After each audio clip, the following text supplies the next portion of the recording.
Hello again, it's Kim McGrath from Expressions of the Universe with your April stars and cards. And I have such a fantastic card reading for all zodiac signs. We are in the thick of Aries season as I'm recording this. It is taking on much of the flavor of this video. I definitely will have to come back and record another because I'm not doing anything super fancy other than I have all the cards on slides so that you can see them really well. I am going to be using cards from the archetypes from Kim Kranz, which beautiful artwork. And I am also going to be reading your horoscopes from the Astrology of the Heavenly Bodies guidebook. So I just finished recording the Neptune ingress into Aries. Please be sure to check that out, as that is going to shape much of our next 14 years. The good, the bad, the ugly. It's just one more component adding to what is a jam-packed 2025. So some things that I think we should think about is there's so much energy in Aries. We just had the new moon and solar eclipse in Aries a few days ago. And that's what I was basing my reading of these cards off of for the most part. But it got me thinking. So Aries is the I am symbol. It is the infant. It is the beginning. It is the pioneer. It is the warrior. It is ruled by Mars, the god of war. It's the hero in all of our stories. That's what that energy is. But we have Chiron, the wounded healer, has been in Aries for quite some time. I wrote the dates down since 2018 until 2027. Chiron in Aries, for all of us, mostly for the people born with Chiron in Aries, has us all focusing on who are we as a person, as an individual, what matters to us, where are the wounds of that internal self deep buried within us. And so if you're born with Chiron in Aries, that's one thing, because then, this is your 50-year transit where you have to heal this wound. But we're all getting a taste of that. And constantly throughout the last 6 years, we've been having to try and figure out who we are and what is important to us and what matters to us and how do we stand up for ourselves? How are we our own warriors? How do we find our own autonomy and own sovereignty? And how are we our own heroes? Not somebody outside of us that comes and rescues us. We are already our own best ally. So there's a lot of that energy going on. Then we had that eclipse in Aries. It was the very last eclipse that will occur in Aries for the next 9 years. So the eclipses are based on the North and South node, currently in Pisces and Virgo. So this was a hybrid type of an eclipse because it's the very last one in that Aries energy. And it was a solar eclipse. So it was illuminating something in our lives that we really need to pay attention to for the next 9 years. These 9 and 18-year cycles, they come around every 9 and 18 years. So we can look back 18 years ago and see what was happening in our lives during that time. That's what the eclipse from a few days ago is hearkening back to. And then the opposite of that is 9 years. So that's the half cycle where you're looking at it from a different perspective. And that's how these things run. So if you're unsure what has cropped up for you in the past few days, something should have been illuminated. Maybe something really irritated you. You could have had something wonderful happen. Myself, I had a migraine, and Aries rules the head. So I'm wondering if that had anything to do with it, or if it's just a coincidence. I don't know. Um, Keywords is the hero, the pioneer, fire, wounds, inflammation, conflict, war, anger, the color red, love, expression and passion, exercise and sports, the I am, the self, and the ego. So a lot of that Chiron wound, um, an Eris, the goddess of war, is also in Aries. Now that I'm thinking about it, there's a lot of anger and resentment, especially with women, and women will be fighting back. I think we're getting into a lot of that energy of searching for autonomy and sovereignty once again. Um, but the ego is very much ruled by this energy. And so my advice is check yourself before you wreck yourself. And we have the sun, moon, rising sign, and stellium all in Aries, really bringing so much of that energy. So I'm going to share my screen. I'm going to try and make this as short and sweet as possible, although the card reading is so extensive that will be taking up the majority of the time here. So we have April is Aries and Taurus.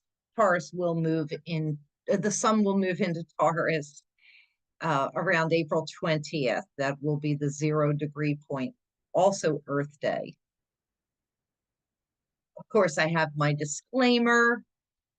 And if you have been following me, you know that I have to post this disclaimer that this program is for informational and entertainment purposes only.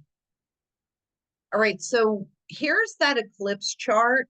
Even though this occurred March 29th, I thought that it was really important for me to show this because we have this huge stellium or cluster of planets in Aries, and Neptune was almost at the very final degree of Pisces.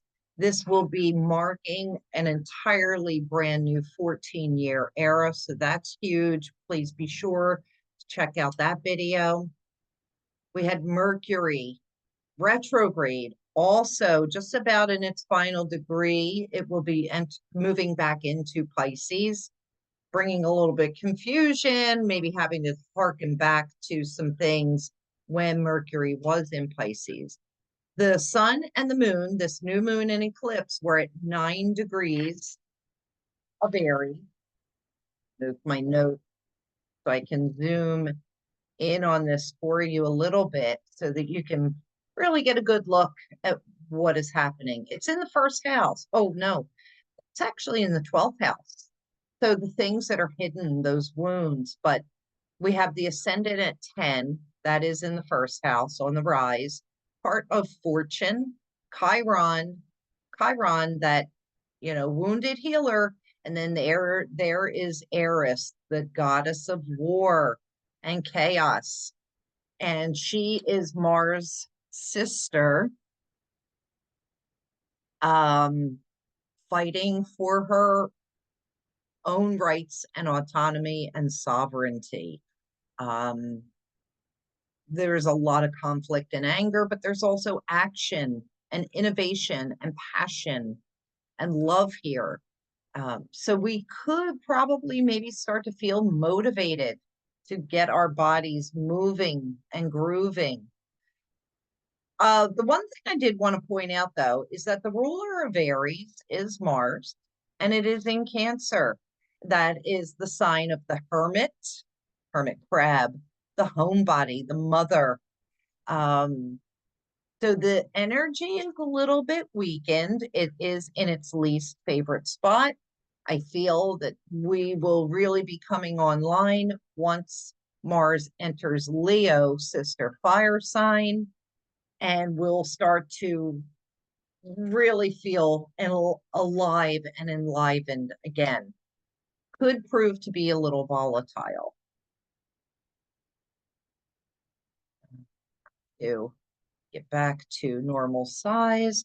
Then we have on April 12th, we have a full moon in Libra. I'm sorry, full moon in Libra. Sun will be in Aries at 23 degrees, Libra 23 degrees. So, pay attention to your own planets and what you have there. 12th and 6th house. This is the health axis. I feel as though with Neptune now being in Aries and it's moving, you can see it's already at 29 seconds and we're only a couple weeks in. It's a very slow moving planet, but it is gaining momentum. This is an indication that there could be some sort of illness, pandemic, or the like going on. If not now, within the coming months, I feel like we're gearing up for something happening that we're going to have to watch out for.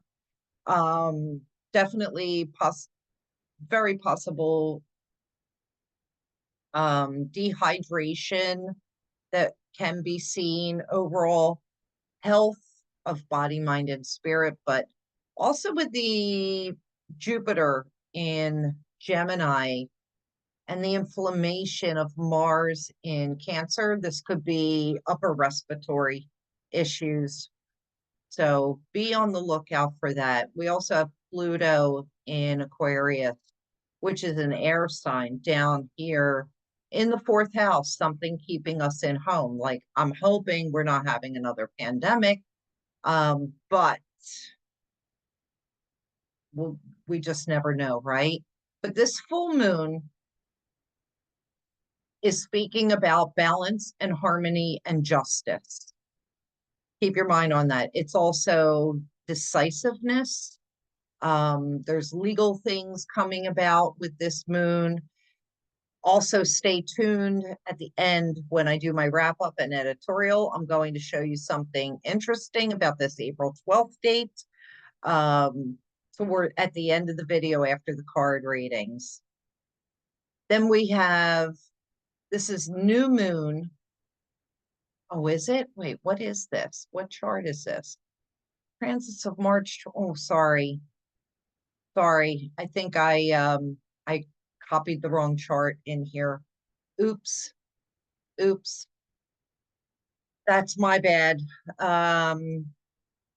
I wanted to do the new moon and I'm having issues with my software. I could have swore that I copied that new moon. I'm going to grab that for you right now. I don't know if this will work while I'm here live doing this. Can I switch that out while I'm on here?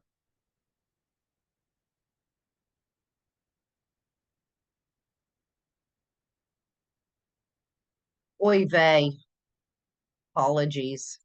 Hopefully you are able to see this chart.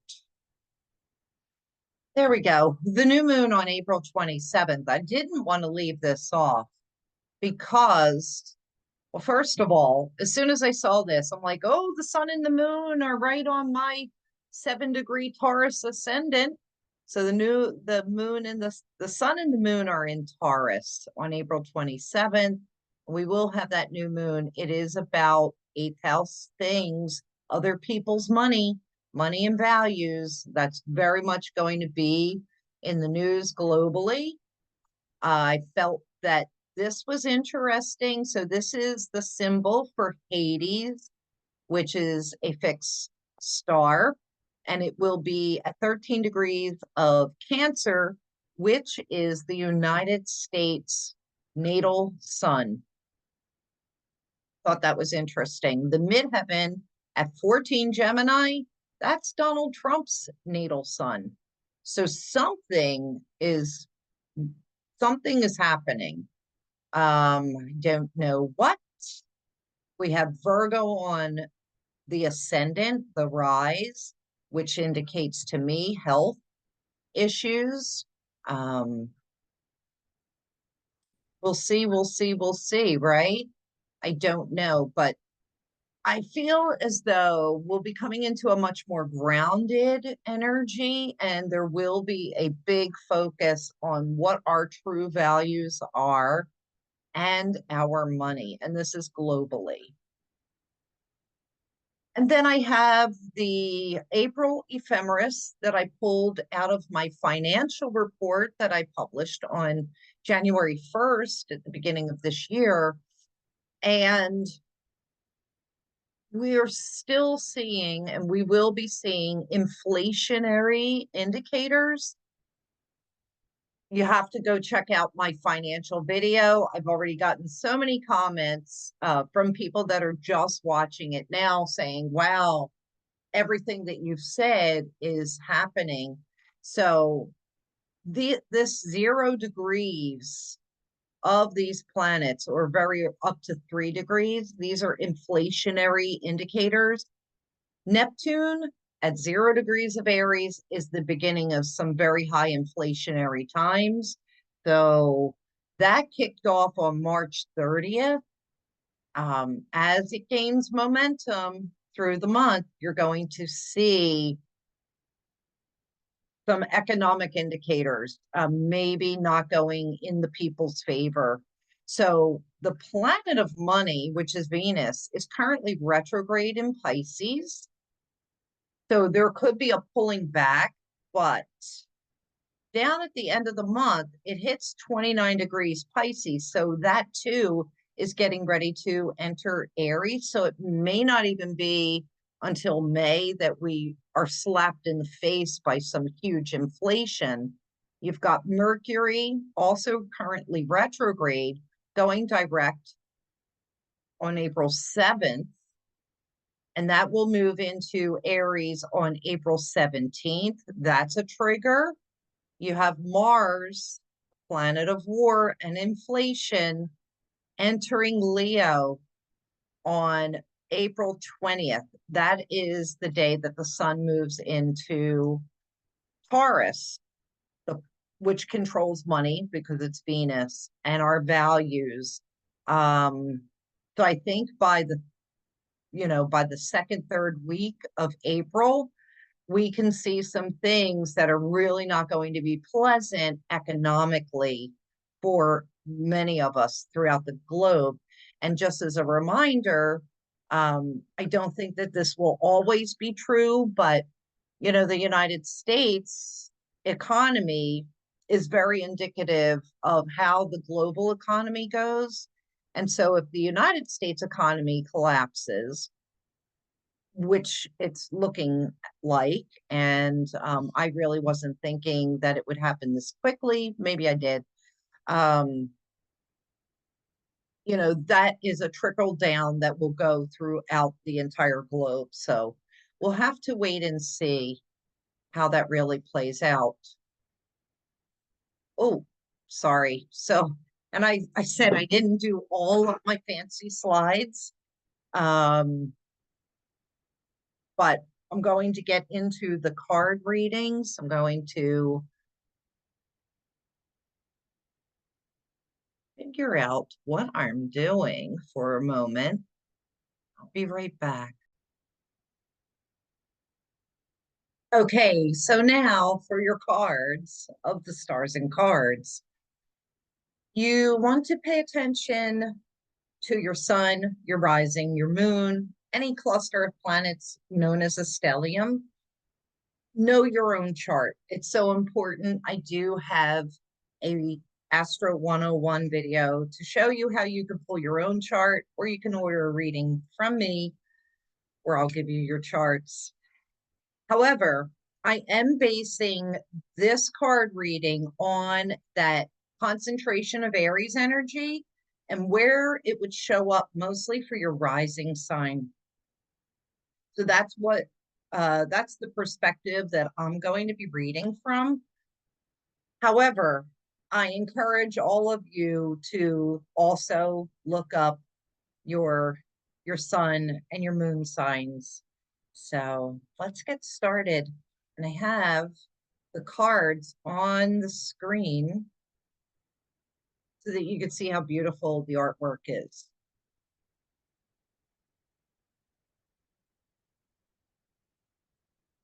I am going to turn myself off over there. So Aries, the card that was picked for you is the Shadow. And this shows up for the Aries risings in house 1, the first house. This space is the energy of the dawn. If looked at from the perspective of a lifespan, it is the soul who chooses to be born, the spirit whose journeys from the collective watery depths, and it's embodied on the physical plane. It can be seen as the literal beginning of life, or more figuratively, as how and where you embark on the solo quest of taking new shape. Mars ruled, this is a space of action and instigation. It is the matter of the home of the independent, Aries, and where you emerge as an individual. So think about that. Here lies your persona, the mask that you wear to face the world. It informs your physical appearance and the way of moving through life by way of posture and body language. Aries can often come off as very aggressive. As the space of embodiment, this house forms your self-projection and consequently the first impression that you create with every person that you meet. The key words here in energetics, it's self-image, the first impression you create. The experience is emerging as an individual, a new quest, birth, the beginning of something, your natural disposition, and how you move through life. Your self-image shapes how you see the path ahead and magically what that path provides. The unfolding of your life is a collaboration between you and the divine. The healthier your self-image, the more authentic your expression and the more magnetic you become. Do you see yourself as the perfectly imperfect miracle that you are? Or are there parts of yourself you can't accept? Shameful corners which cause you to retreat. That would be Chiron in Aries and also Eris in Aries. If you're physically out in the world but energetically shut down, your magnetism will be dulled. But similarly, if you are a natural homebody who nurtures a healthy sense of self, life will find you. Practice seeing yourself with gentle, compassionate, loving eyes. Feel pride in who you are and practice stepping into a more authentic version of yourself. As you align with this higher vibration, you'll discover the beauty and the abundance the divine has been waiting to bring to you. Then if we go to card number 28, that is the Shadow. So this is interesting. I feel as though a lot of that first house holds the shadow of the self. So what do we have here? Although every card in the archetypes deck has a shadow potential, this card asks us to delve into the qualities of the shadow itself. We often think that the shadow can be purified, illuminated, and made right through effort and achievement. However, it is typically the case that our lofty pursuit of ascension and perfection is the very source of shadow material itself. So this is so airy. very much Aries rising. By rejecting parts of ourselves and the world, we begin to separate from the whole rather than getting to know the qualities and content of our shadow. We busy ourselves with avoiding its presence. This is denial. When the card appears, it is time to take inventory of those things you've been denying. When the mind responds with, no, anything but that, you are touching shadow. Find support for this deep inner work and move towards the shadow with patience and compassion. When this card is shown in the light, it is revealing unconscious aspects of the self and the world. When it's in the dark, it's denying unconscious aspects of the self and the world. It's time for you to own your shadow. Contemplate the following scientific observation. The closer an object or a person, place, or community is to the light, the longer the shadow it lasts, the longer the shadow it casts. I'm sorry.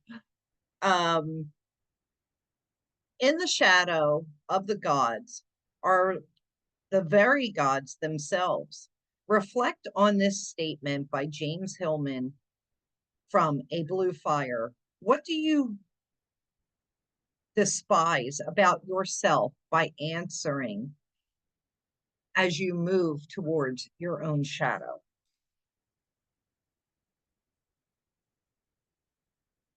Now we have Taurus, which is the ring.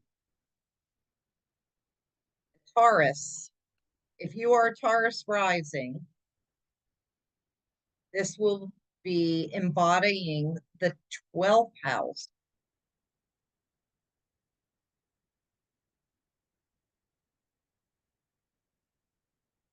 So for Taurus, your placement holds the energy of all houses that came before it. But like the setting sun, they sink into the sea. It's where the defined shapes of day become shapeless forms, energies in the night. Walls fall between physical and spiritual, self and other, making it a natural home for the empathic Pisces. So 12th house is the home of the Pisces, which when combined with the earthiness of Taurus can make mud.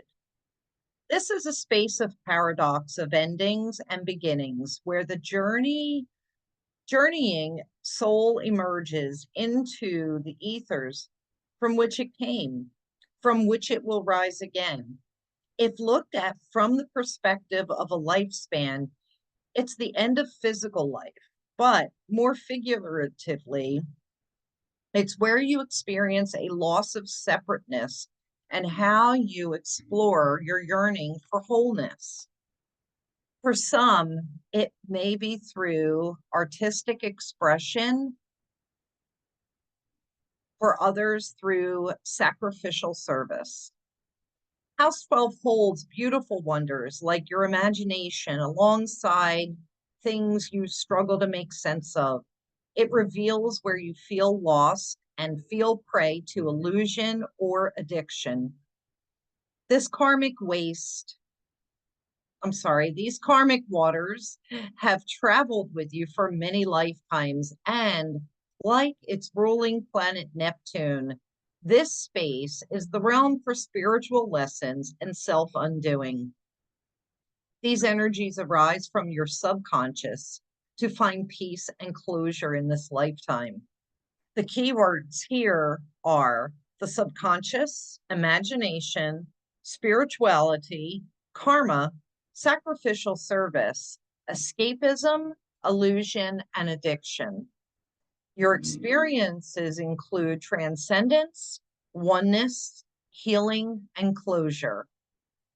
Your omen is move away from sweeping statements like, I am happy, I am depressed, I am success, I am a failure, he is good, he is bad. This is my life forever. Oh my gosh, I find myself saying stuff like this. Can you embrace yourself and the nature of all living things as multidimensional? You're free to take a completely different shape today than yesterday.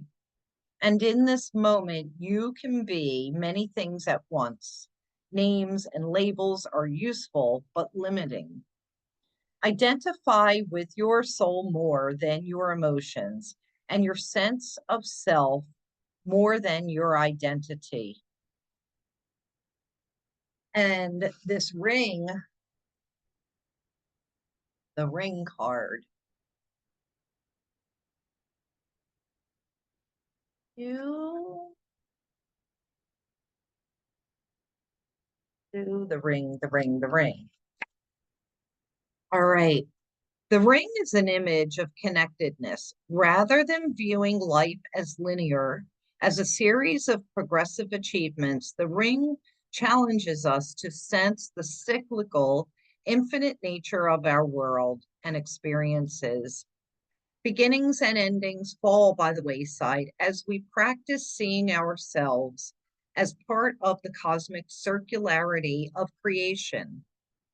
For this reason, it is no surprise a ring is worn on the finger to represent eternal love that surpasses space, time, and worldly things.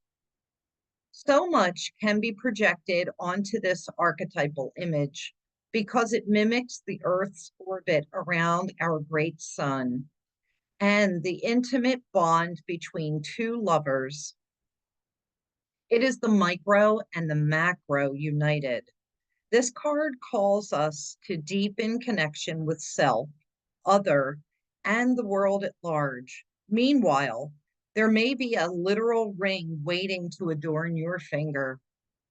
So, when in the light, this is about connectedness, humility, and sacred cycles. When it's in the dark, it's unconscious repetition, starving for connection. In addition, take stock of the jewels you adorn yourself. With what out with with sorry, take stock of the jewels you adorn yourself with. Watch out for rings you wear out of habit.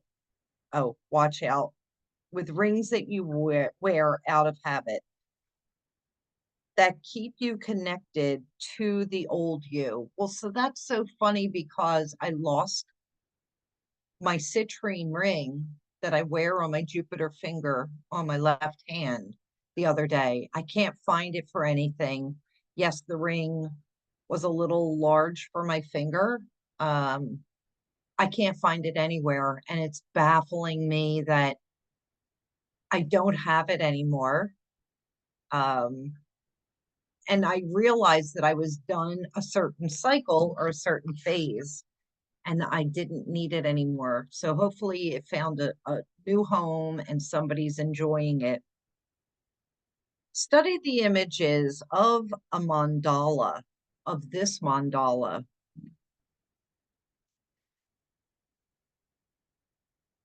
Um, the Oberos, and also a medicine wheel. Look at those images, the cyclical cycles of those things, and see what you can garner from that. Gemini, the forest. And Gemini, you will have Aries in your 11th house.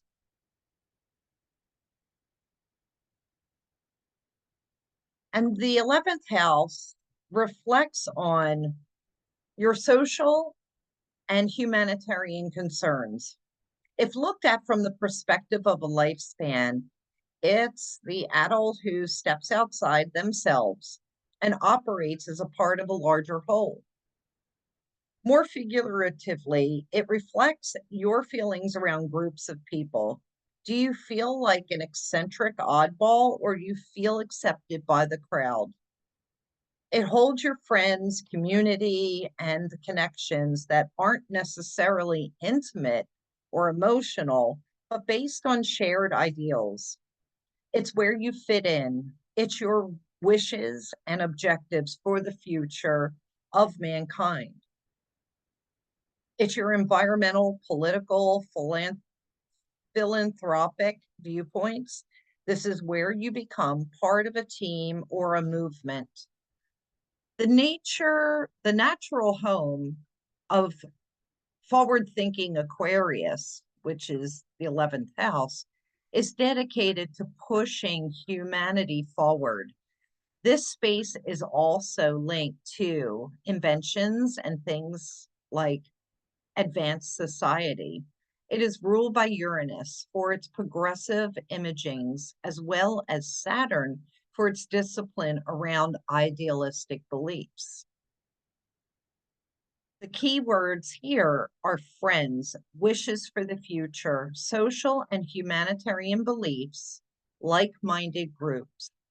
Your experiences will include operating as a part of a larger whole, connections based on shared ideals, and joining a team. Your omen is humans are meant to commune and collaborate, yet so often beings feel lonely, alien, and out of place. Consider the person you have grown into. What are your current passions and interests? What are your philosophical, spiritual, or humanitarian beliefs? Has your tribe evolved with you, or are you feeling misplaced? Begin sharing the lens through which you see life. Reveal who you are. The universe is working to bring like-minded friends into your life, but you need to express your beautiful truth so kindred spirits can find you.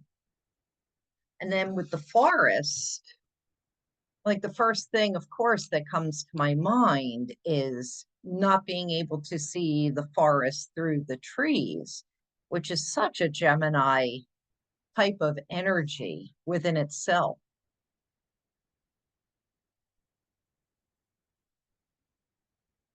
The forest is saying, consider for a moment your earliest memory of the forest. It's likely it included all the mythic dynamics of this archetypal space. A little fear, a little enchantment, perhaps losing your way, perhaps discovering a secret mystical treasure. Such is the magic of the forest. It requires first that you enter it and then that you get lost within it. You may think that there is a path to lead you straight through, but soon enough, you'll be on what is known as the pathless path. There are no tricks. I'm sorry. There are tricksters here, which Gemini is the trickster.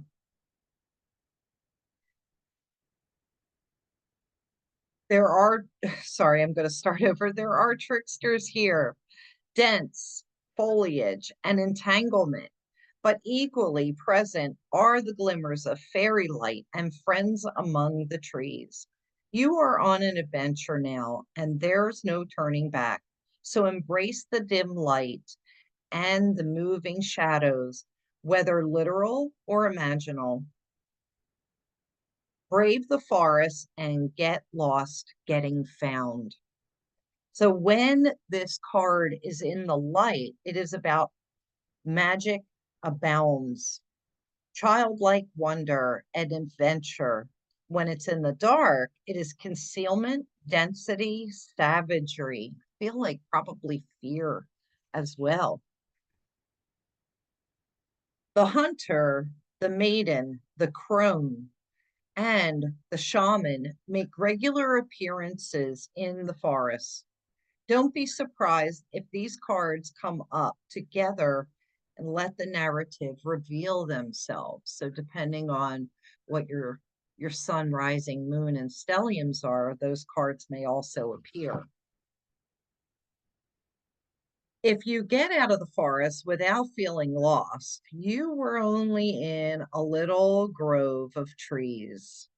The great archetypal forest requires we spend at least one night frightened for our lives. Well, I don't know about that. I don't know if I'll be doing that. This Gemini doesn't like to be frightened for her life, for sure. Cancer, you have the Bardo, and you will be exploring the 10th house, as that's where Aries will show up for Cancer risings. So, like the top of a tree of your life, this house sits at the peak of your chart, revealing your visible achievements. If looked at from the perspective of a lifespan, it's establishing your position in society by way of profession. More figuratively, it's your sense of mission and apex of your goals, the place of which you eventually climb for all to see. It reveals your level of visible success and accomplishments you are known for in the outer world. It's the natural home of Capricorn, the sign committed to turned, time earned achievements. And it's ruled by Saturn, and it's also opposite the Cancer sign. Saturn, the planet which uses tough love to prompt the manifestation of our goals. What is life pushing you towards accomplishing right now? This space sits directly above house 4, your roots, your childhood, your home, your sense of security. The achievements of this house grow from the nurture or hardships experienced in that 4th house. And as house 4 is linked to the mother, house 10 is linked to the father, or whoever carried authoritative energy in childhood, echoed in adult life as your attitude towards structure and authority in general shows up here. Your keywords are structure, discipline, career, public image, and reputation. Your experience is your life mission, time earned achievements, establishing a position in society, your parents, mother, and father. Your omen says persist towards your goals with ambition, discipline, and perseverance, but don't cling too tightly to the outcome. There must be space for growth, change, and intuition. It's where the magic grows. It's the space of gentle, hard work where your divine masculine flourishes. Build a noble structure surrounding your inner world and let it be the scaffolding, the container for your divine feminine. This is how you manifest in the physical plane. And then the Bardo, that speaks of different realms in the underworld. It is said that the Bardo is a place between this life and the next, a liminal realm through which souls pass. Envisioning this inherently mysterious space creates the potential for us to rise above the concerns of this world and see our relationships through a cosmic and timeless lens. We may receive messages from those who are no longer with us or see visions of lives not yet lived. In the Bardo, there is a potential to forgive the unforgivable, to say the unsaid, to see the unseen, and to love the unloved, to let go of all the things that cause us pain. The Bardo suspends us in its spaciousness for just long enough to open us to a higher wisdom. Its energy does not belong to Earth as we know it, but rather to the cosmic network of which we are a single thread. In the light, this card is spaciousness, it's grace, it's forgiveness, and it is truth. When this card is dark. It is torment, dislocation, hallucination, and transient, transience. Sorry. When the veil between this life and the next is thinner, energy is stirred. This allows for remarkable healing and vision. And lastly, the bardo is not to be feared. Take advantage of its energy by recognizing what needs to be resolved. Trust that there is a message for you from beyond. Who is speaking to you? Do you know? Go ahead and listen.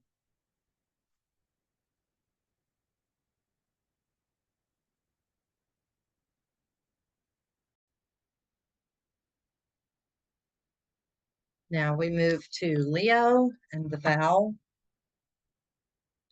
This would speak to me maybe of a promise or the promises that we keep. Leo risings, this would show up in house 9 of your chart. This wide open space reflects your higher mind and life philosophy. Within a lifespan, it's a period of spiritual growth and gaining a broader perspective. It reveals your ethics and anything that opens the mind, such as a higher education and foreign travel. Are you an adventurous spirit craving growth? Or are you a creature of habit, comfortable in the course of the world? Do you feel free or restricted? Jupiter rules this space, and it reveals your relationship to expansion and the things that block or support your quest. This space is the natural home of Sagittarius, the explorer, and reveals your long journeys of body and mind. You may expand through travel, where different cultures broaden your viewpoints, or you may grow through spirituality and places of worship, never leaving your own home. This house reflects man's search for the meaning, and no two journeys look the same. The key words here is life philosophy, ethics, and places of worship. Your experiences are spiritual growth, long journeys, foreign travel, gaining a broader perspective, and higher education. Your omen says, open your mind to new ways of being and seeing. Yes, this is a powerful time for foreign travel, but expanding your mind can be equally profound. Journey through the pages of a book and explore a new way of thinking. Learn about a different culture, spiritual practice, or a belief system. With a curious spirit and open mind, seek adventure on the physical or mental plane. Allow these experiences to sink into the core of your being and let them stretch and shift your perspective. This can become a time of profound awakening if you allow the lens through which you experience life to change and expand. And then the vow says, when the vow is spoken, the air shifts. Karmic ties are formed and destiny tilts on its axis. Our words and intentions have immense power. There is a reason the great mythic stories of our past often include the recitation of oaths and the mixing of drops of blood as a mark of union. The tricky part is that reciting the vow, no matter how casually, activates the eternal and unseen forces of the world. The ancestors bear witness. The laws of nature respond. These promises cannot be unsaid or forgotten. So breaking them can leave lingering complexities and loose ends. This card calls us to acknowledge the vow we are living by, consciously and unconsciously, and either recommit to it or create a ritual that signifies its closure. You've been underestimating the power of your promises. When this card is used in the light, bearing witness to the shift towards destiny appears. When it's used in the dark, unconscious vows, unkept promises, and messy karma will show up in your life. Anytime the energy of the vow is present, we are in the archetypal realm of ceremony and ritual. That means time stands still and anything is possible. Think of the last promise you made, and was it made to yourself or to another person? Has it been upheld or broken? Then for Virgo, suns, risings, and moons, you have the bridge. For Virgo risings, Aries would show up in your 8th house. And this is a place of danger, but it's also a place of freedom. Here lies the pain and the fear that you keep hidden in the connections, in the deep connections that force them to the surface. If looked at from the perspective of a lifespan, it's heartbreak or an intimacy prompted transformation. More figuratively, it's anything that pushes you to face your fears, igniting the life ending, life giving cycle of death and rebirth.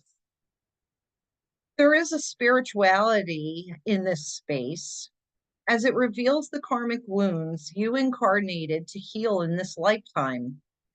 Pluto ruled and natural home of Scorpio.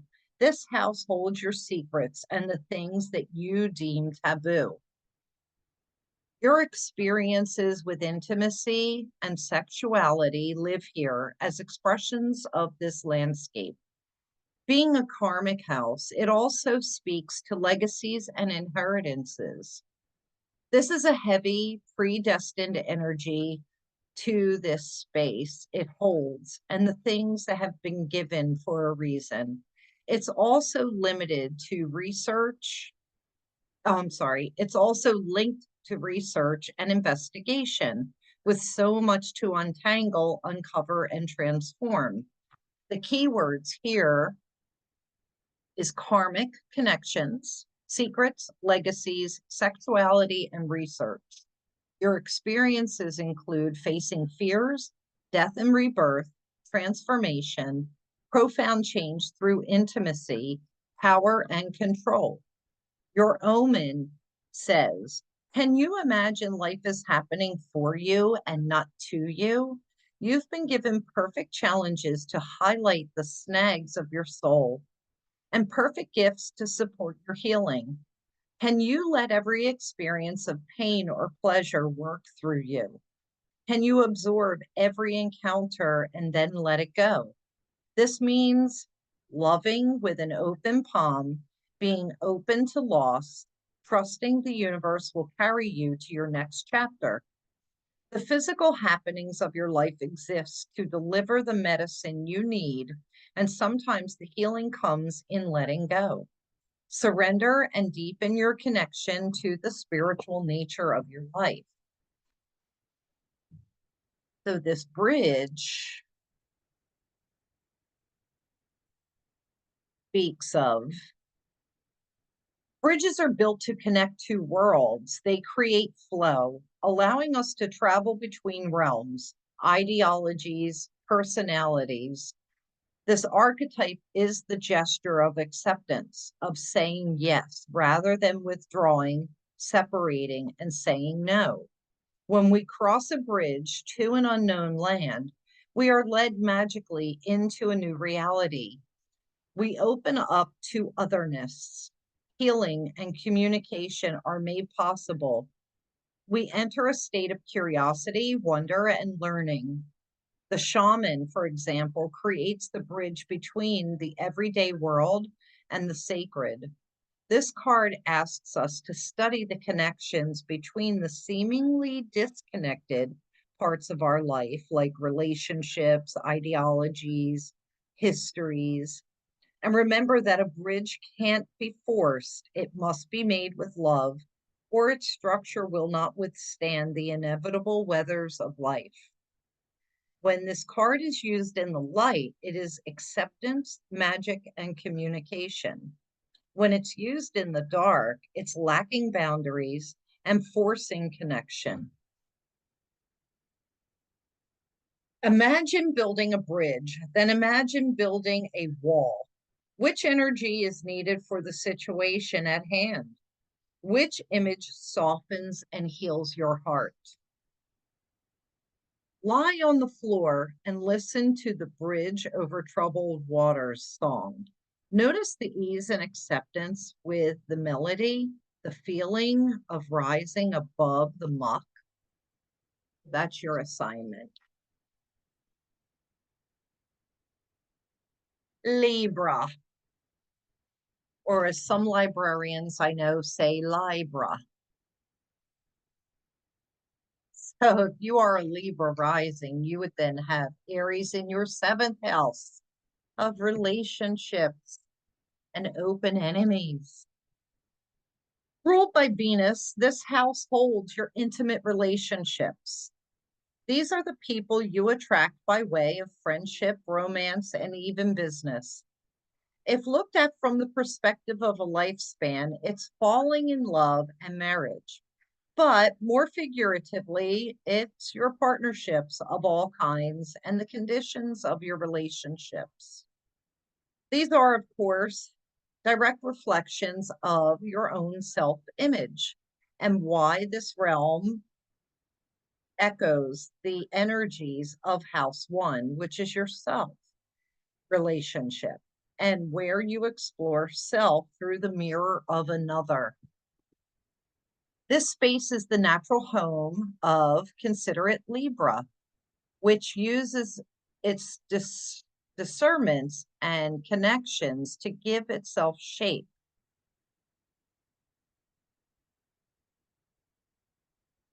Here lie the people you are drawn to, but also the things you may suppress and try to live out through in a partner. Troublesome relationships are also depicted here. The known enemies or opponents who push your buttons. The underlying creed of this house is that all relationships, challenging or harmonious, reveal which is beautiful or lacking within yourself. And these areas of ease, bounty, block, and potential are written in the energetics of this space. Your key words are profound relationships, intimate partnerships, marriage, and known opponents. Exploring the self through the mirror of another and giving and receiving love. Your omen says that the people around you are your mirrors. What do you see?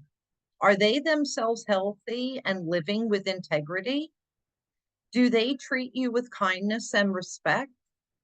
This isn't about criticizing others. It's about assessing the exchanges between you and others.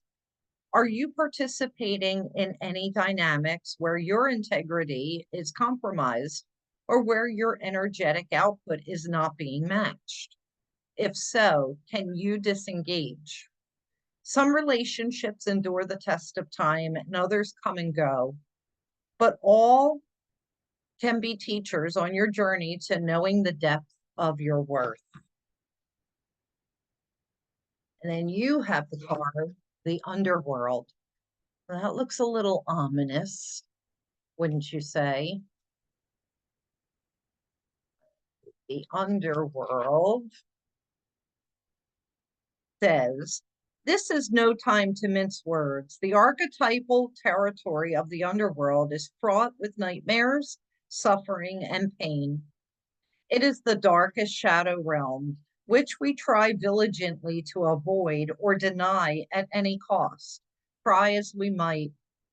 The darkness pulls us into its depths through disturbing dream images, unexpected accidents, illness, war, conflict, and ultimately death. Not visiting the underworld or denying its existence altogether is what gives it dangerous power.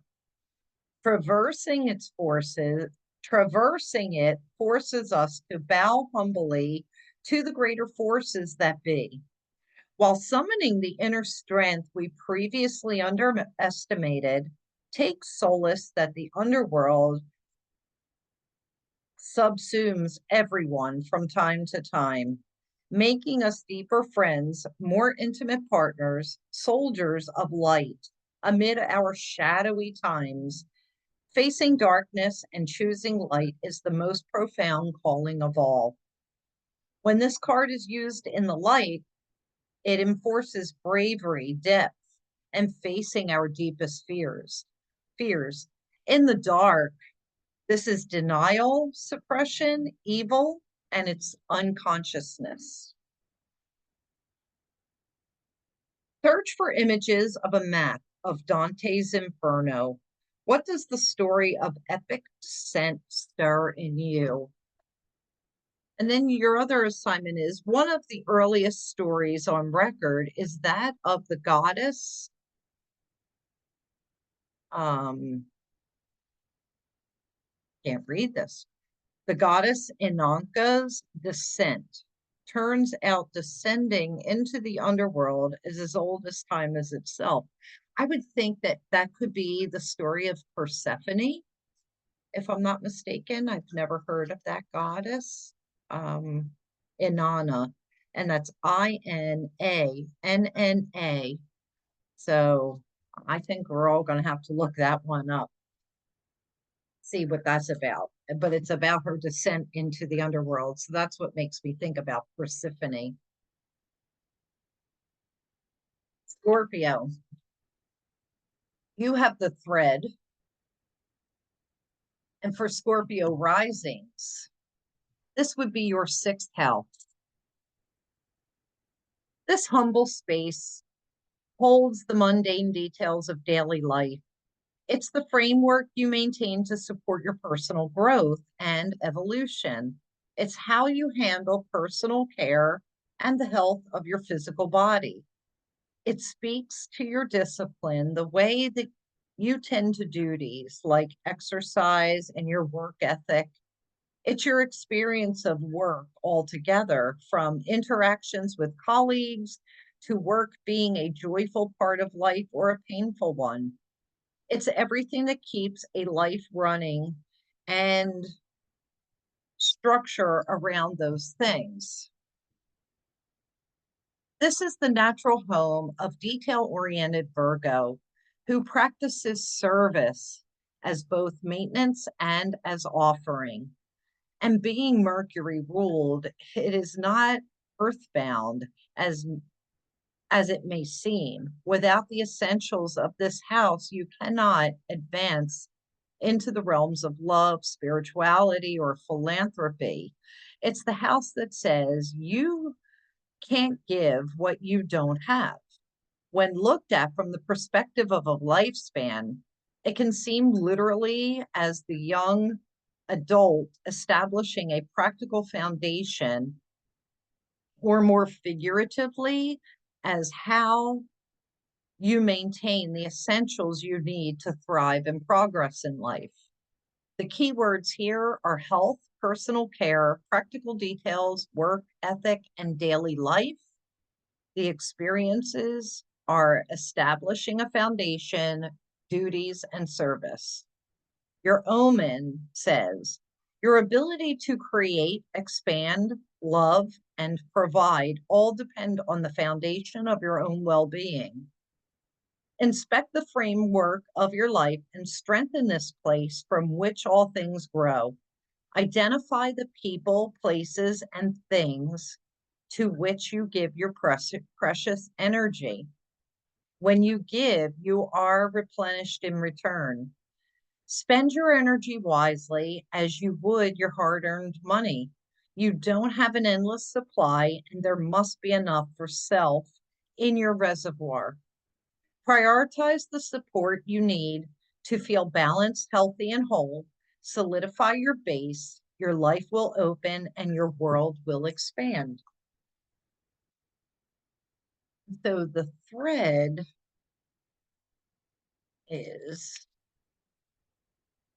where is the thread?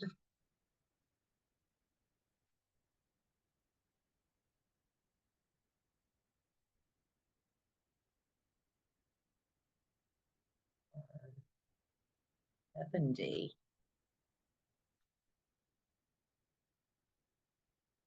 Bear with me just a moment.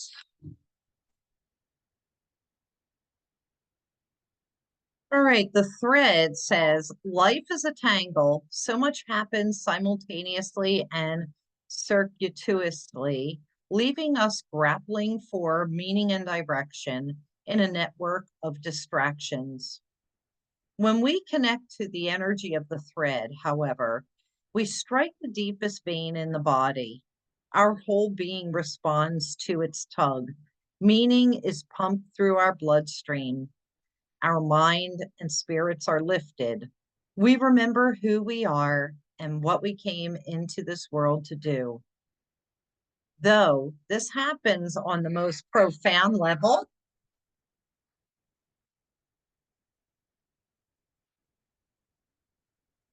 sorry about that. Though this happens on the most profound level, it could be the simplest incident that activates the thread. A song, an image, a conversation, a multi-layered our modern lives become. If we are connected to the thread, we are free. Being tethered to it is the only anchor our heart requires.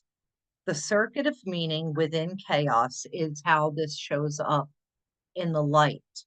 In the dark, it is binding, frustrating, and taut. You may think you have to find the thread and pull it.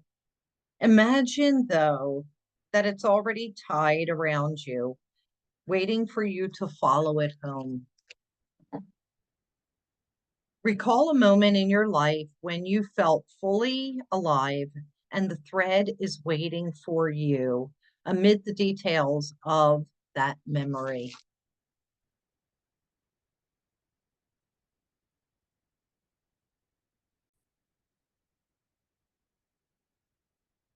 Moving on to Sagittarius. And Sagittarius, you have the card, the King, and Sagittarius risings. This would be your fifth house. This joyful space holds the simple pleasures of being alive. It reflects your creativity and where you feel confident and free. If looked at from the perspective of a lifespan, it's the grounded, nurtured human now realizing its self expression. It's the singer's song, the extrovert's party, and the flirt's love affair. The natural home of self assured Leo and ruled by the sun. It's where you radiate and shine. Being a house of fun and confidence, it's also where you feel empowered to take risks. Describing where and how you play, this space is linked to children. It can show your relationship to kids, your own or another's, and your general approach to parenting. It reveals how you release the weight of adulthood and allow your own spiritual inner child the freedom to express itself. It's your zest for life and where you find joy and passion. Keywords are self expression, joy, confidence, passion, and creativity. The experiences are taking risks, play, love affairs, relationship to children, and your approach to parenting.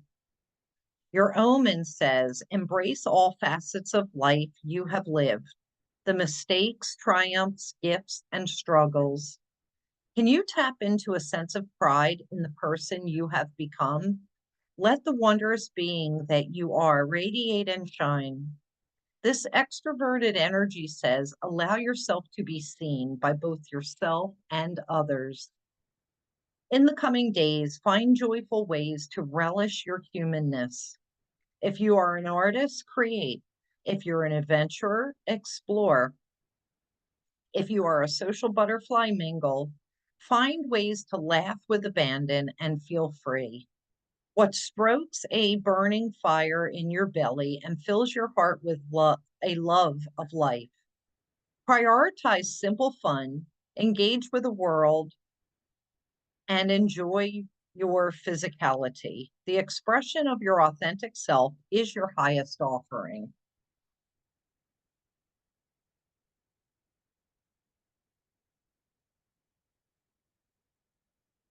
Capricorn. Capricorn, you have the shaman, and if you are a Capricorn rising, this would show up in house 4 of your chart. Like the roots of a tree of your life, this house sits at the base of your chart. It reveals your basic sense of security and influence of your childhood home. It's your experience of parents, especially the primary caregiver or whoever you leaned on for mother energy. Did you grow up in a safe, nurturing space, or did home feel unstable and love feel conditional? If looked at from the perspective of a lifespan, it's the vulnerable child craving comfort, support, and consistency. Were those needs met? It's the it's the budding human taking shape and nesting within a home or family, echoing for better or worse, where you feel most comfortable and at home as an adult. Ruled by the mother, Moon, the natural home of domestic Cancer, this space reveals where you seek private peace and comfort. It's the cultural and family roots, the color, the backdrop of your upbringing. It's your formative, ingrained place in the world and the root of your identity. Its energies reveal the home life that you have or hope to build. Your keywords are culture and family roots, where you seek private peace and comfort, the home life you desire, your parents, your mother, your father. The experiences are nesting within a home or family, influence of that childhood home. Your omen says, where is your little pocket in the world? Where do you feel safe and secure? Connect with your soul home in the coming days and let your roots grow. Look upon it as a living, breathing being and visit like an old friend. If it's outdoors, connect with its essence by walking barefoot on the earth. Now is also a time to nurture your tribe. Consider the people whose mere existence helps you feel at home in this world. If possible, spend quality time with your humans. Share, listen, and connect. Practice presence in the interactions, whether it's a beloved place or a person. Allow these connections to become a part of you and cultivate a sense of home within.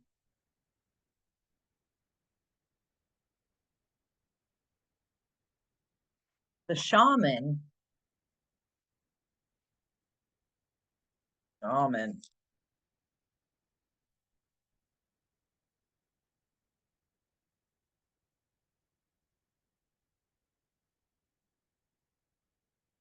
says 3 archetype ingredients constitute the shaman, and all must be present in order to reveal its magic.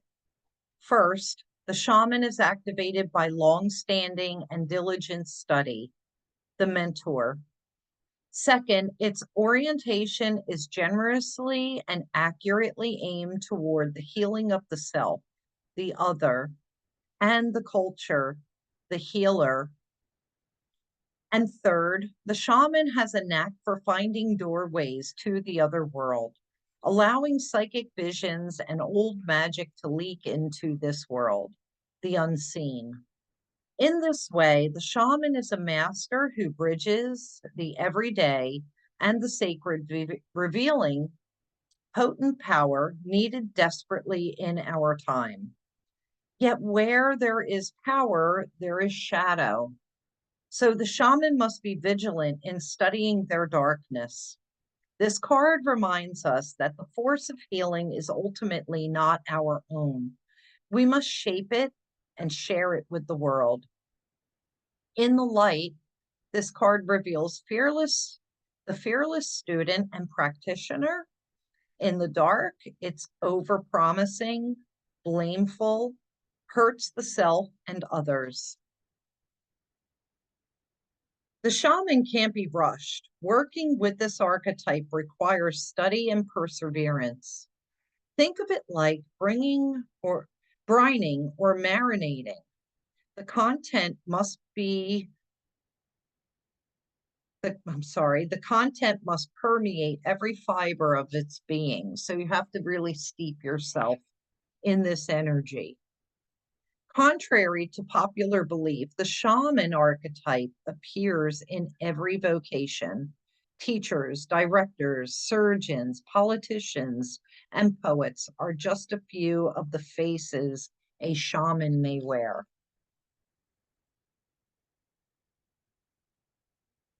Aquarius, the lover, the lover.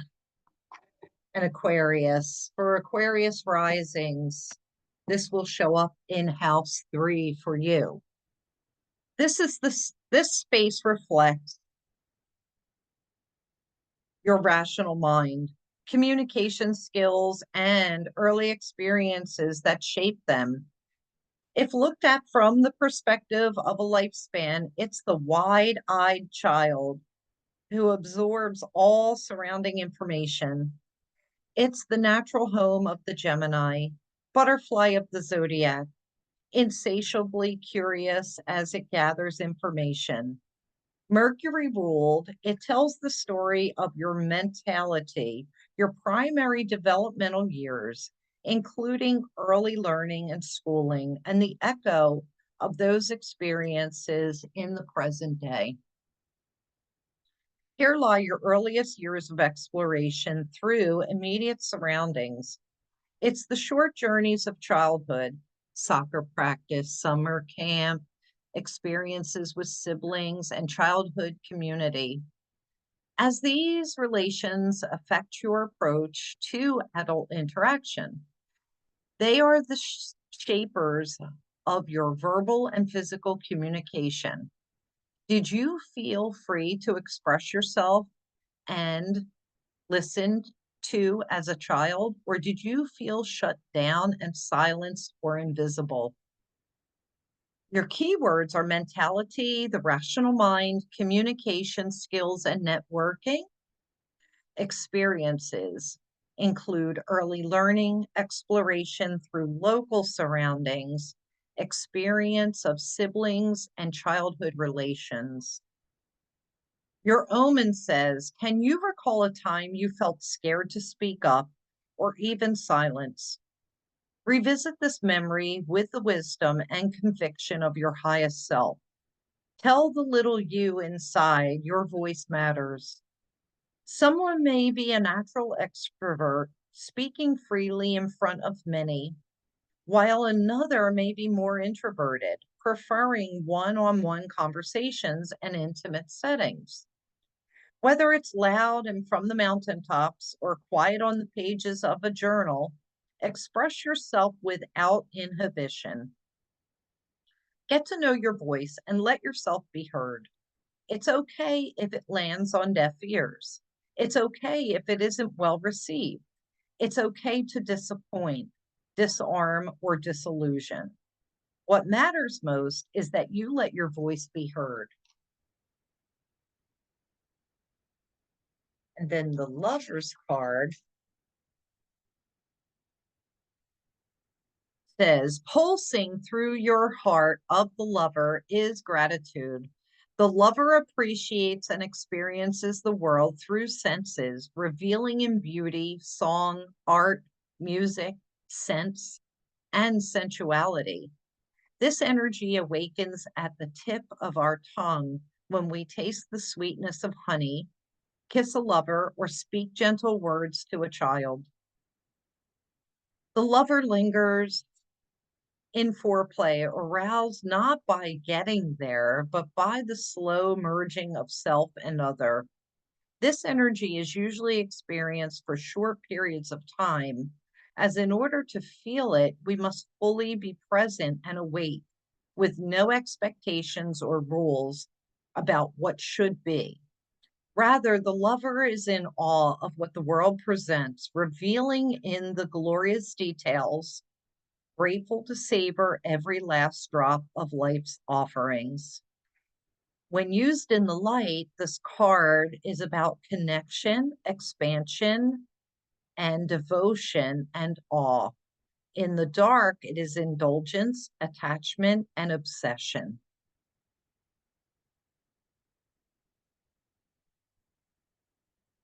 When you hold someone's gaze for several moments, you'll feel the lover within you awaken. It is common to see the lover in another. The true gift is finding the lover in yourself. The lover archetype is present everywhere, not just where conventional forms of pleasure and beauty are found. The lover awe is unconditional. And last but not least, we have Pisces with the Creator card. And this is represented today by house number 2. This house can be seen literally as personal resources such as money and level of physical security, or figuratively as your, sorry, my eyes,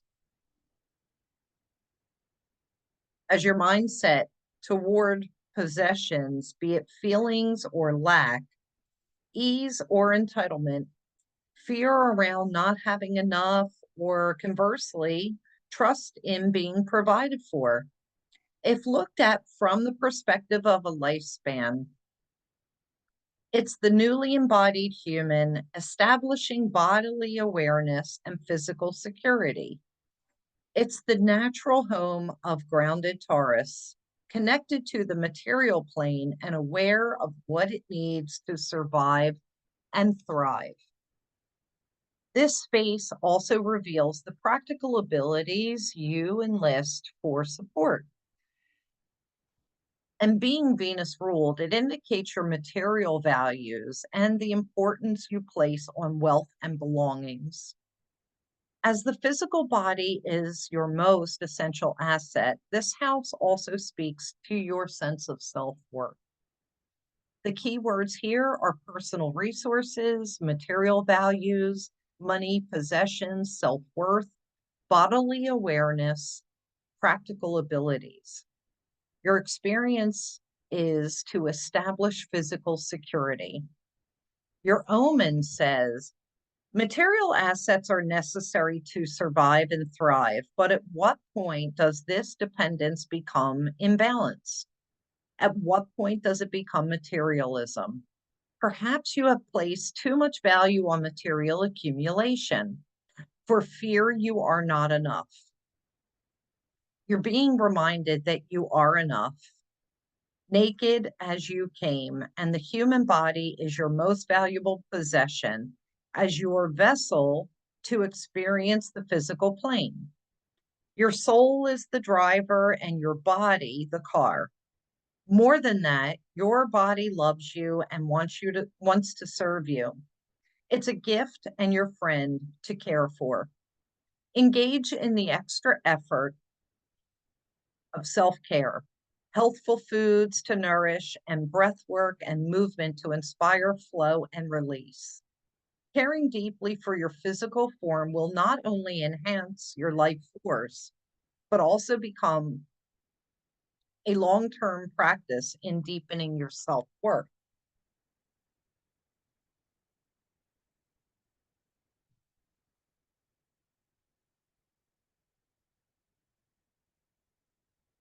The The Creator card says the Creator is the first archetype in the trio of existence. It is not intimidated by darkness or by lack.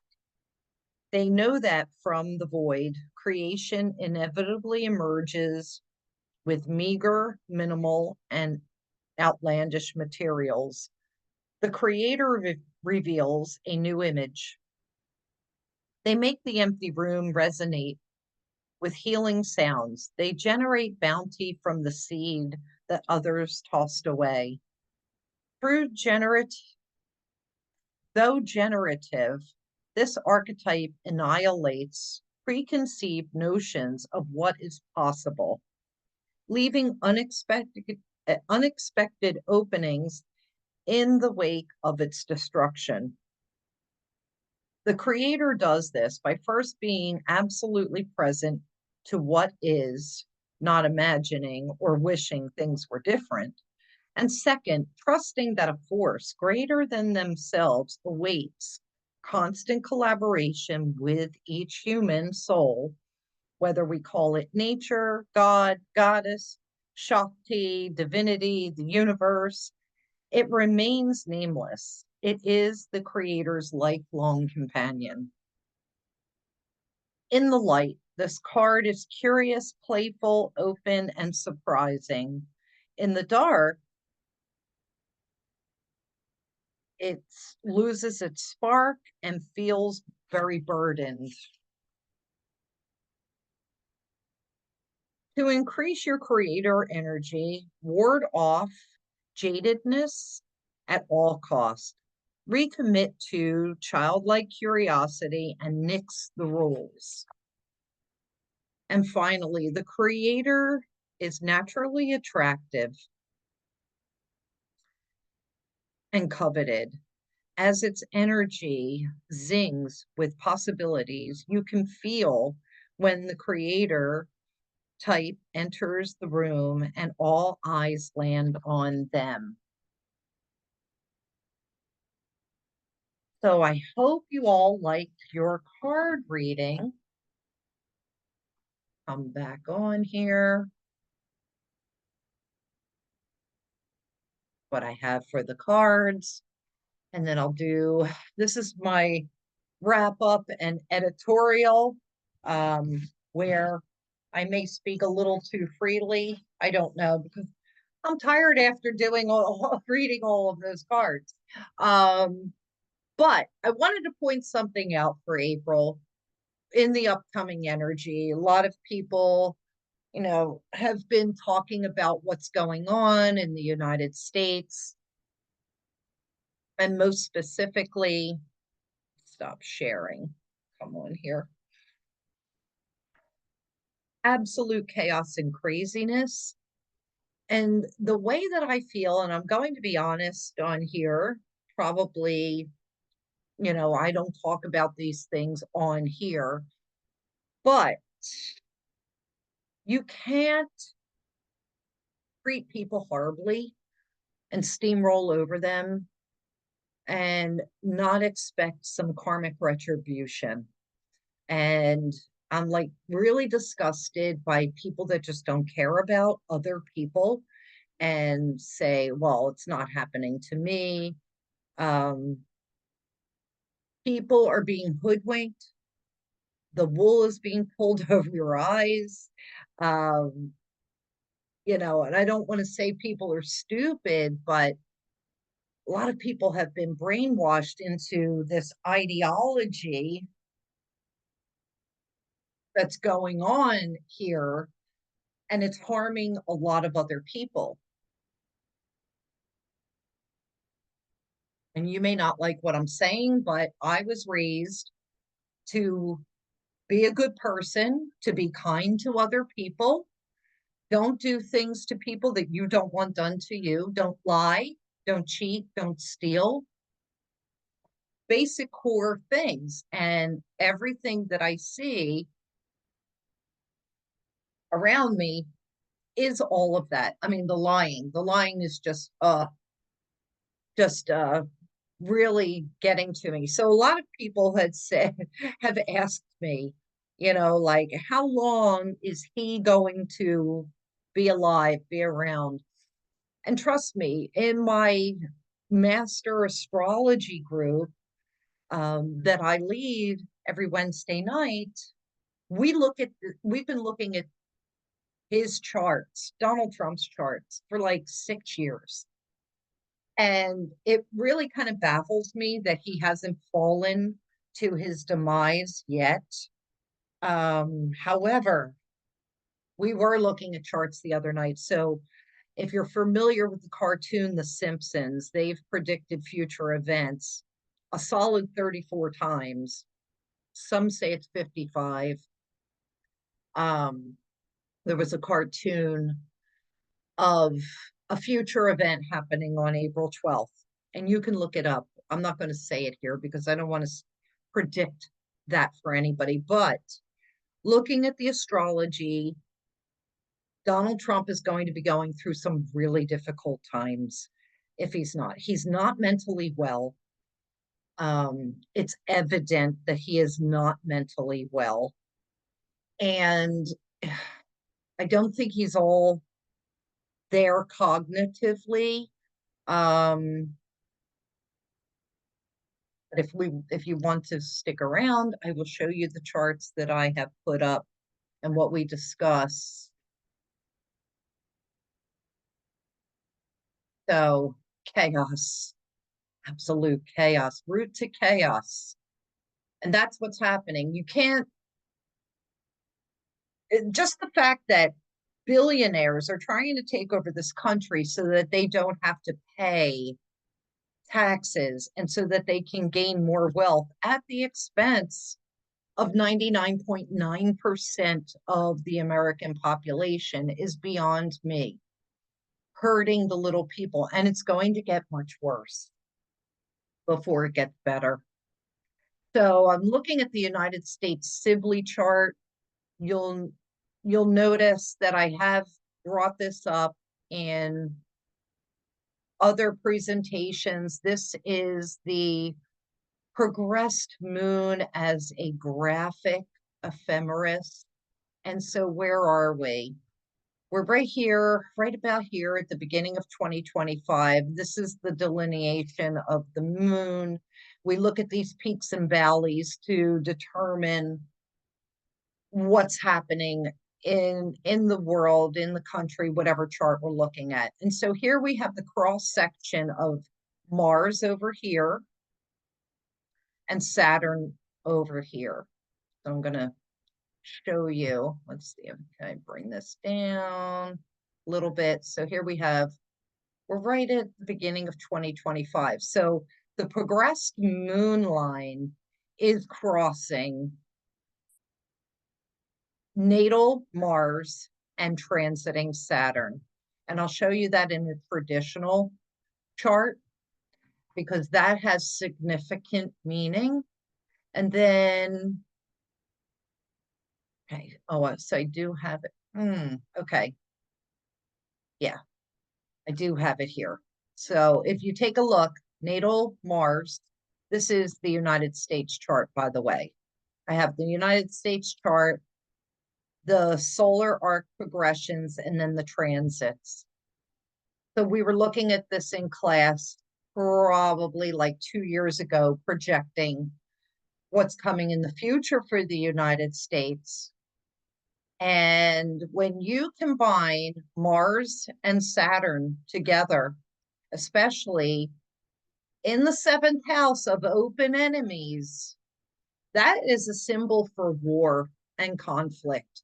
And I did have a video not too long ago about war and conflict. That is ominous. And one of the participants had brought that up probably 2 years ago. And then most recently, about, I want to say 3 months ago. So this conjunction really sticking in my head. Also, you have solar arc Mars just crossing over the natal moon of this chart. The moon in mundane astrology represents the people, and Mars is also war. So is this people rising up against what's going on? That's the most prominent thing. Then in addition, the United States is a 13-degree Cancer sun. There's a lot of energy in Cancer and also Gemini. We've got Mars, planet of war, transiting through that eighth house, which, eighth house is ominous to begin with. Um, that's the most prominent thing that I see. And then we have the US Constitution. So with Pluto in Aquarius, most astrologers figured that somewhere over the course of, like the next 20 years, there's going to be a new US Constitution rewritten or revised in some way, shape, or form. So I just wanted to throw this up here. So here we are in 2025. You've got the moon declination and it's crossing, let's see, right about now, it is, I want to say it's crossing this line, which is, it's the midheaven, how it's showing up in the outer world. Mercury will be showing up. And then somewhere towards the end of the beginning of 26, you've got the solar arc sun and midheaven. But on this side, you've got the moon, the people, and Mercury. People have spoken up. So we'll see what happens there, but definitely feel that there are changes coming. And then closer to probably third quarter of 2027, it crosses Neptune. That Neptune will be in Aries. So we could be seeing some revolution or revelations during that time. Then, of course, I have his chart that I wanted to point out. Now, the date on this is from March 14th. The points that I'm pointing out are all of this red are things that are happening to him. This is why I'm saying I don't feel like these transits are going to be kind to him. But, we have to wait and see what happens. I don't even know where to begin. So these points are eclipses that were happening directly on his chart. You've got some Mars activity on March 31st through April 6th, which doesn't look good because it's going to be sitting right on his natal Saturn and Venus. Then transiting Uranus up here is right on his midheaven. And it's moving in this direction. It's going to square natal Mars, where that is right here on the ascendant. And then it will square the ascendant. So that's between May 5th and June 15th. His birthday's June 14th. Another thing that we've been watching is how his solar arc Neptune is sitting right on his south node and his moon natally. That's not good. And it's in the fourth house. The fourth house in mundane astrology is known as the end of the matter. So that doesn't look good. Then on April 12th, if you go to the Simpsons cartoon, April 12th, it has a person, well, I'm not even going to say it, just not going to say it, but we've got all these points happening. I feel as though with Uranus and Mars, him being a Leo rules the heart. Aries, we've got a lot of Aries activity in the eighth house. That's the head. Does he unexpectedly, Uranus hit his head? Is there a coronary heart attack, coronary artery bursts, or he hits his head. Is there a stroke? There's something unexpected that happens. And then down here, you'll see this P, that's Putin. That's Vladimir Putin's son, is right on his Chiron, which is the wounded healer. And then you've got Mars right on the Saturn and Venus. It just doesn't look good. Doesn't look good at all. I feel like, does he fall and hit his head? Or like, does he have a heart attack or a stroke, falls, hits his head, something happens? I feel like between now, which is the end of March, or you can go back to my slide, March 14th, when I made these up, through June 15th, doesn't look so great. And then, of course, I have that pointed out once again with Uranus, Mars, and the aspects that they are making to his natal Mars and ascendant. And then P2, this is a point in the chart based off of the sun. This is the part of catastrophe. So it's interesting. That is 24 Leo. His Mars is 26. So something not good. We'll have to keep our eyes open for that. And that's all I have to say about that. But I feel like, yeah, karmic retribution, whitewashing history. It really kind of throws me for a loop. But I will say, you got to stop watching the news, maybe doom scrolling through social media, because it'll only take yourself out of balance, and you don't want to do that. The way I look at this is there's a lot of things being said, a lot of executive orders, but there are a lot of attorneys that are stopping it because the law is the law. The whitewashing of history in the museums. I saw a really great video yesterday that said, like the Smithsonian down in Washington, D.C., and the African American Museum, they are major, can't talk. Majority of their funding comes from private philanthropic citizens. And so they don't care if they lose their federal funding because they feel that they could make it up. And also, there are 17 people on the board that would never allow these things to be erased from history. So when you hear the hyperbole of the things that are happening, unless it actually happens, there's no reason to get upset about.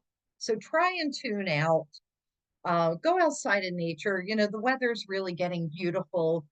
Or if the weather's horrible, put on a comedy, put on something nice.